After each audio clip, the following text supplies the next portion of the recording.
Vous les entendez peut-être le soir et même dans la journée, c'est le retour des rodéos sauvages. Mais qu'est-ce que c'est exactement? Réponse avec l'invité de France Bleu Paris, Noé da Silva. Bonjour Jean-Marie Villain. Bonjour. Merci d'être avec nous. Vous êtes maire lécentriste de Viry-Châtillon en Essonne. Alors on a tous vu des motos, des quads, des scooters faire du bruit sur la route, rouler vite, sans casque. C'est ce qu'on appelle les rodéos sauvages. C'est bien ça, sauf qu'au-delà du bruit, c'est surtout les problèmes de sécurité et de tranquillité pour nos habitants. Et alors qu'est-ce qui va changer pour vos habitants avec votre proposition de loi qui est étudiée aujourd'hui par les députés? Alors effectivement, c'est une proposition de loi sur laquelle j'ai travaillé avec Vincent Delahaye et puis Robin Reda et qui est reprise donc par le groupe LRM qui passe donc dans la niche parlementaire aujourd'hui. C'est une proposition de loi qui vise surtout à renforcer les peines encourues par celles et ceux qui sont auteurs de ces rodéos. Et quelles sont ces peines ? Alors, la première des peines, c'est donc 15 000 € d'amende et puis 1 an d'emprisonnement pour justement le fait de faire ces rodéos. De la prison, vous voulez encore remplir les prisons ? C'est pas une question de remplir les prisons, je pense qu'il faut dissuader. Ça a une vertu dissuasive plus qu'autre chose. C'est une peine qui est multipliée par 2 en cas de... si c'est fait en réunion, donc à plusieurs personnes. Si c'est même multiplié encore si c'est fait sous l'emprise de l'alcool ou des stupéfiants. Donc c'est vraiment une volonté de dissuader. Mais aussi la volonté de pouvoir pour les forces de l'ordre, pouvoir plus facilement confisquer le véhicule, ce qui est quand même déjà la première des choses. Il suffit de ne plus avoir le véhicule pour ne plus pouvoir justement faire ces rodéos. C'était déjà le cas. Oui, mais c'est beaucoup plus compliqué de confisquer le véhicule si l'auteur, par exemple, n'est pas le propriétaire. Là, maintenant, le simple fait d'avoir eu le véhicule qui lui a été presté permettra malgré tout de pouvoir confisquer le véhicule. C'est ce que demandent les policiers ?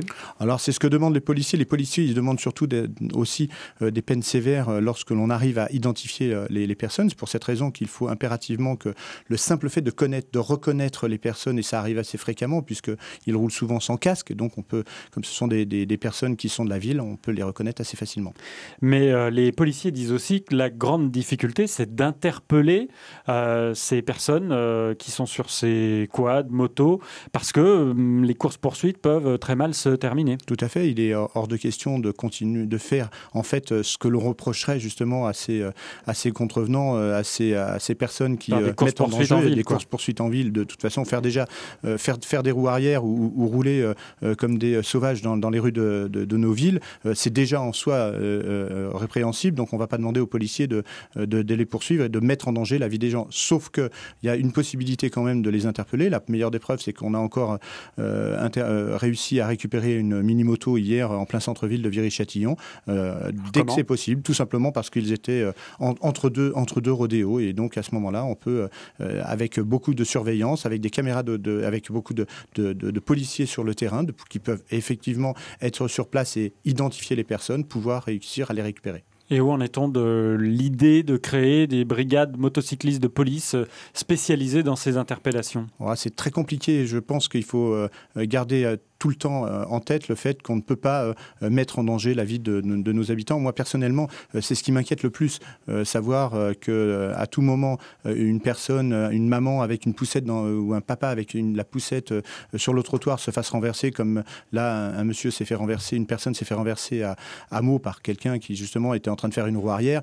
C'est quelque chose qui me traumatiserait. Et pour moi, c'est ça que je voudrais essayer d'empêcher à Viry. Est-ce qu'il ne faut pas agir également sur les vendeurs de ce type de véhicules? Si, bien sûr. Je pense qu'il est pour faire la formation, la prévention. Il y a deux choses, effectivement. D'une part, il faut que les personnes qui vendent, que ce soit les kits qui permettent justement de débrider ou de faire plus de bruit, soient également poursuivis. Il faut également faire de la prévention. Je pense que très souvent, on parle de visites de policiers, par exemple, dans les établissements scolaires qui parlent très souvent, on parle de drogue, d'addictions diverses. Je pense que le simple fait d'expliquer les dangers et puis de montrer les dangers que représentent ces rodéos dans les établissements scolaires, par exemple, pourrait être une forme de prévention. Jean-Marie Villain, il y a des rodéos sauvages en plein centre-ville, comme vous venez de le dire, avec des roues arrière sur les trottoirs ou quand on ne respecte pas les feux notamment, mais il y a également des rodéos sauvages sur des portions de nationales qui sont privatisées, de routes qui sont privatisées, et vous connaissez cela dans l'Essonne.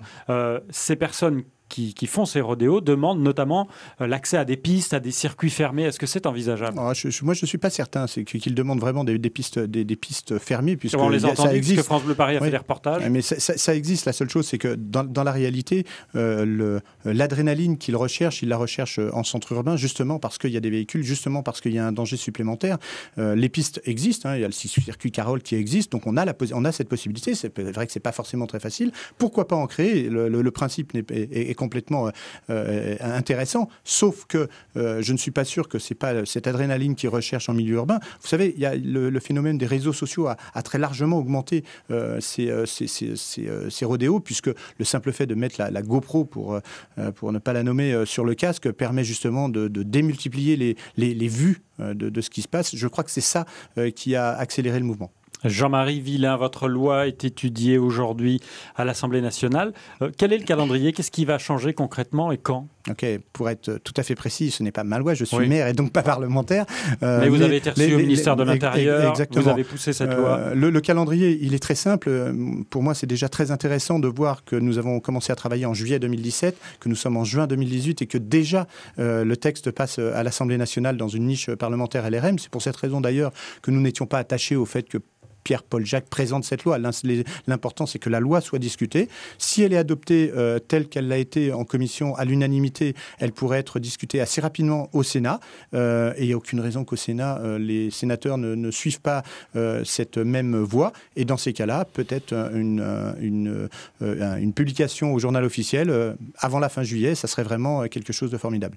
Jean-Marie Villain, maire Les Centristes de Viry-Châtillon en Essonne, était l'invité de France Bleu Paris pour nous parler de ces rodéos sauvages et de la proposition de loi qui est étudiée aujourd'hui à l'Assemblée nationale. Merci d'être venu jusqu'à nous. Merci à vous. Très bonne journée. On vous retrouve en vidéo sur francebleu.fr. Merci.